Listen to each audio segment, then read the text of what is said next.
Legends of Tomorrow, Episode 7, Marooned. Certainly a crazy episode that I think, as usual, I feel like I keep saying this, but every time they do something that I think is really good as far as character development, I feel like it's worth mentioning because it's always really fun. And they did that really well in this episode. We got, surprisingly, we actually got backstory about how Snart and Rory actually met, and I thought that was cool. I never would have expected us to really get the story of how they first met, and it never even occurred to me, like, when did they, first meet up? For whatever reason, that never occurred to me. It was always just, it's Captain Cold and Heatwave, and they've just always been those characters ever since they were in the episode where they were officially together as a team.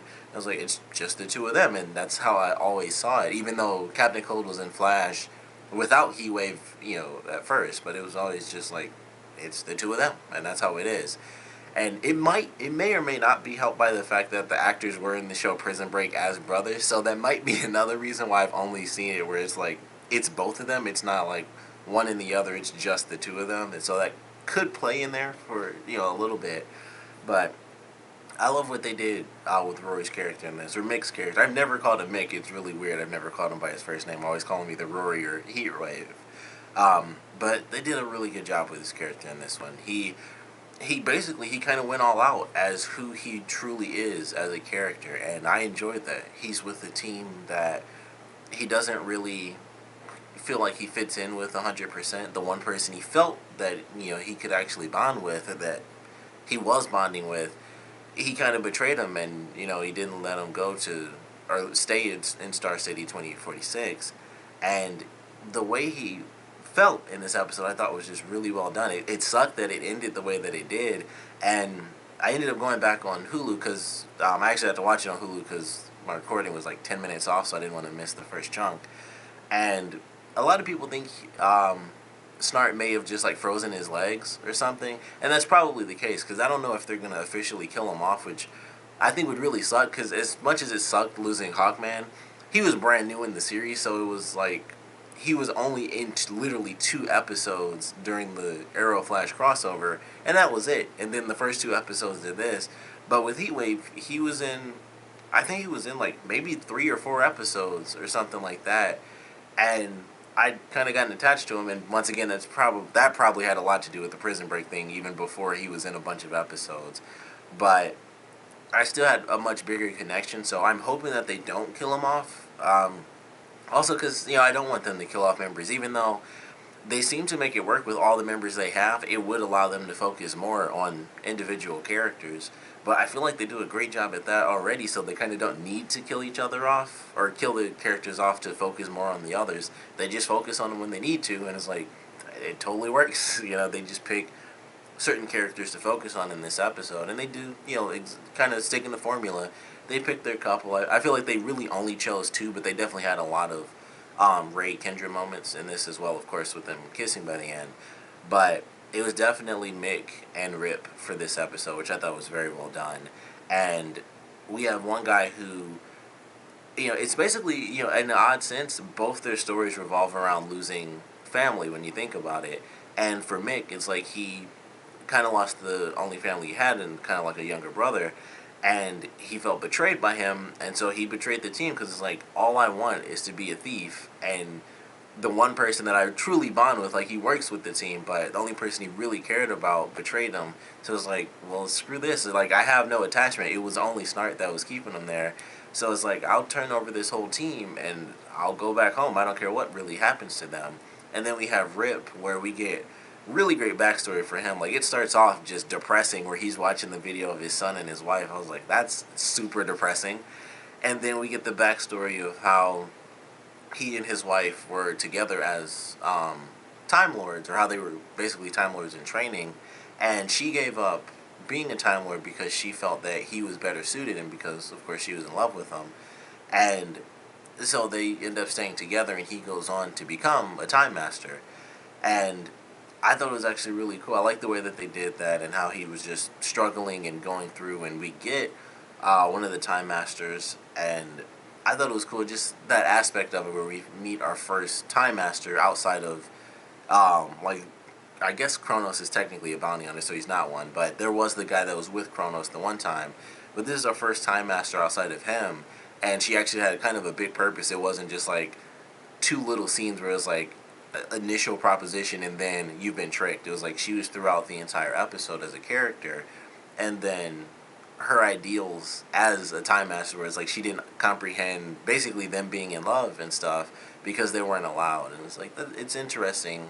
And even Rip says, like, if I was in your position, or a couple of years ago, I would have been confused as well. But it's just how he feels. Like, the only thing greater than protecting time is love. And that was actually a really good line. It's like, it's called love, and that was pretty much it. And he walks off like, I gotta save my freaking family because that's what matters most. And it is crazy because when she was saying that, honestly, my response would have been like, well, I'm fixing time. Like, everyone's dead. Everybody keeps dying. It's like a barren London. Like, I don't know, with the rest of the world, but it's Vandal Savage, who's, obviously basically immortal.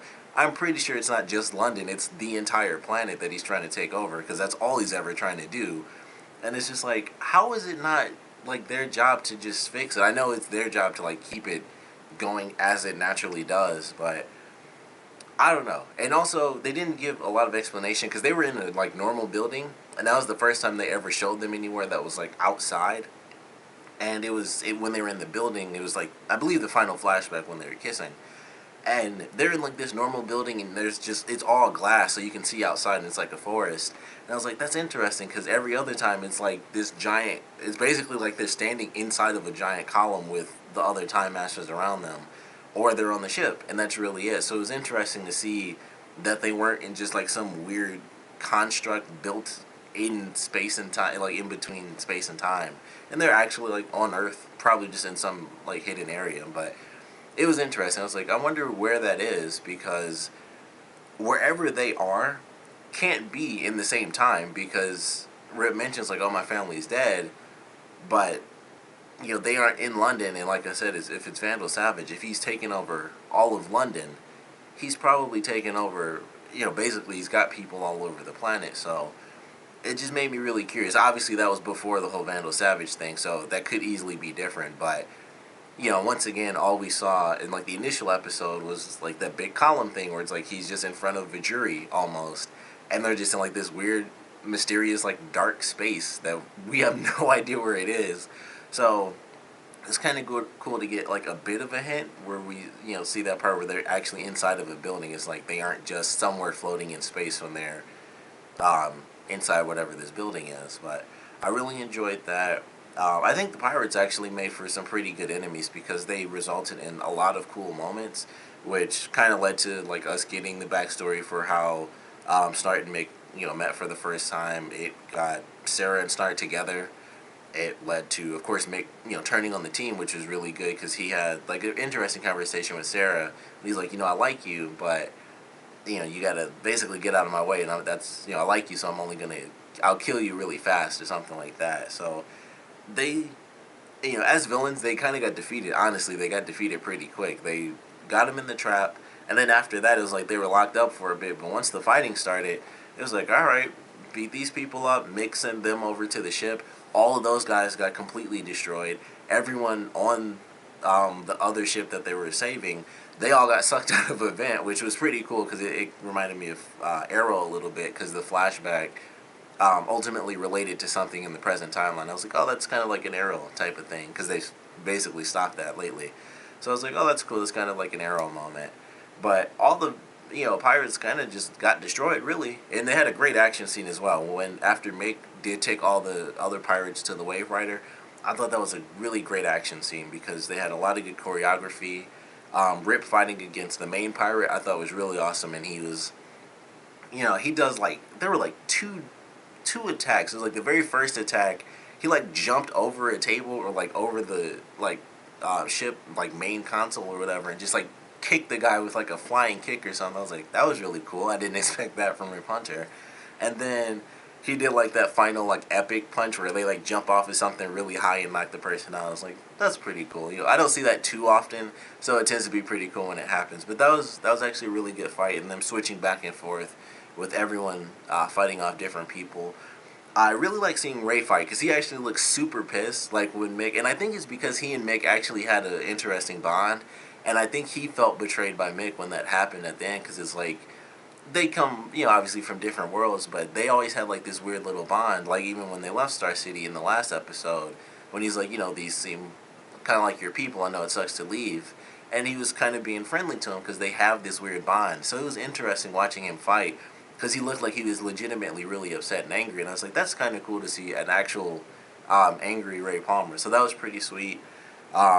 Had some funny moments with them as well, where they were referencing Star Wars and Star Trek as well, where like which captain he was, um, and there was actually, and I didn't know this until I read the comments on Hulu, but when they did the odds, like the odds of Rey surviving were like 3,705 to 1. That's the exact number from Star Wars when Han Solo is trying to fly the Millennium Falcon through an asteroid field, and C-3PO tells him the odds. So I didn't know that that was the exact number. I didn't realize that it was even a reference because it was just they were just saying odds, and it was like that's just a computer saying odds. But I thought that was really cool. Love all the Star Wars references, of course. They did it early on too, where Jax was like, to quote every Star Wars film ever made, I have a bad feeling about this. So I was like, I just love that they keep referencing Star Wars. So that was really awesome. But it was a fun episode. It definitely had like some sad stuff, especially the ending. I thought the ending was really great because we got to see, he didn't cry, but he was so close. I was like, I would love it if he legitimately had a tear, because they're like the two non-crying characters because they're like the criminals. But I would have loved it. It was clear that Snart was hurt, but I was like, man, it would have been amazing if he actually cried during that final scene, or at least had like a tear or something, like the dramatic TV, like one tear. I was like, that would have been perfect for that scene. I would have loved it to see him actually break down that much. But it was still a great ending. I'm sure he's not dead, although he's somewhere. I don't know if if he did freeze his legs, then they took him somewhere, and they're headed to 1959, so they could possibly be there already, and it's just nighttime or something. And that's kind of the plan, is like just kind of leave him there. And I also didn't get to see the promo, so I don't know if it was somewhat revealed what happened to Mick, but I love the way that they ended it, and Snart has to make like a really tough decision where it's like, man, how do we do this? Because when they mention like, why don't we just send him back? Because it's like, well, because my sister lives there, and your sister lives there, and your wife lives there. I thought that was actually a really great reasoning why they can't just send him back to where he wants, because he's angry. Like, he would take revenge out on their families, and that was really good. And Mick definitely got it hard in this episode. He got beat down quite a bit, and I think the worst moment had to have been, it was probably, of course, with Rip, when he was like, the only reason you're here is because you and your partner are a package deal, because I didn't want a criminal with the IQ of meat. And it was just like, dang. And then he was like, sorry for being so blunt. It wasn't like, I'm sorry I said that. It was like, sorry for being blunt, but that's 100% fact, basically. And I was like, man, that's really messed up. And he kind of just, messed him up in the head. So that's why he was like, screw this, I'm out of here. But I love what they did with this one. I'm looking forward to, the reveal for the next episode, and them going to 59 and seeing exactly what happens there. But I really enjoyed this episode. I was reading some other comments where people really thought it was dumb. I was like, man, I don't know how people don't like this show. I think it has great character development, but it was really good. A lot of stuff packed into just this one episode. Love the references. Anything about Star Wars is awesome to me, so that was cool. But it was a really good episode. I think the action was well done.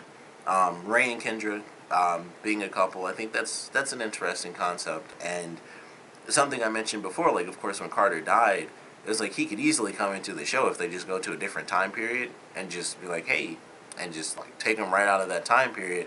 Because even if he died, who's to say that they're messing up the timeline, because he dies and he gets reincarnated no matter what. So it kind of matters how early or how late he dies, of course, because that could throw off the sequence of the next life. But it's kind of like, it ultimately seems like it wouldn't matter that much. So I don't know. I just think that's pretty interesting, and we don't really know how it works, because he did die in an alternate timeline. He was in the past when he died before, so I don't know if that means in the present he still gets reincarnated, like, oh, he died, so he's reincarnated, or if it's like a spirit goes on to the next body type of thing. I don't know, but I just thought that was really cool. That would be interesting if they did it where there were two Carters, because he did die in the past, so there was already a version of him that was supposed to be growing up because they had died because their son or whatever.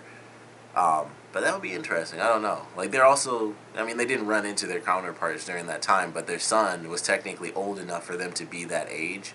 So it's just kind of interesting. Like, if he died there, would there be two versions of him because of how the magic works, or anything like that? But certainly looking forward to what they're going to be doing. Of course, definitely want to know what you guys thought about this episode, so please comment below. Let me know your favorite parts, your least favorite parts, and of course with the suspenseful ending. And hopefully this is a valid question, because like I said, I didn't see the promo because I watched it on Hulu. But hopefully they didn't say exactly what happened to Mick. But I want to know your speculations as to whether or not you guys think Snart actually killed Mick, or like I said, the comments I was reading on Hulu, a lot of people think he just like froze his leg so he couldn't walk anymore, or possibly just couldn't walk for a little while. Because the guns technically are set not to kill people, so seemingly they changed that, because that was like the whole point in the beginning of the series when they stole their guns back. It was like, yeah, I modified those so they can't kill people, but it's still fire and ice shooting out, so they can obviously still do certain effects. And Sarah was clearly hit by fire, so it's fire and ice shooting out. But I don't know. Like I said, I mean, it would be interesting if they actually killed him off, but if they didn't, I doubt he'd do this, because that would suck. But it could be possible if he ended up surviving, if he found Vandal Savage and teamed up with him so that he could take out the team, because he wanted revenge on them for kind of leaving him to die in some, like, who knows, what time period they're actually in right now. So that could actually happen. I hope it doesn't, because even though he did betray the team in this episode, I like to think there's some form of redemption, I guess. That would, even if there's not, that just makes it a million times worse if he decides to help Vandal Savage. So I hope that doesn't happen. But like I said, I want to know your speculations, whether or not you guys think he's dead, survived, maybe just crippled if he froze his legs and, like, I don't know, shattered them. That would be nuts. Just saw an image of that recently in something I was watching with, like, Flash. Biggest, like, Flash villain moments or something like that. Biggest rogue moments. And, like, there's a version of Captain Cold that, like, froze one of the speedsters. It wasn't one of the good guys. It was actually, like, one of the villain speedsters, I believe.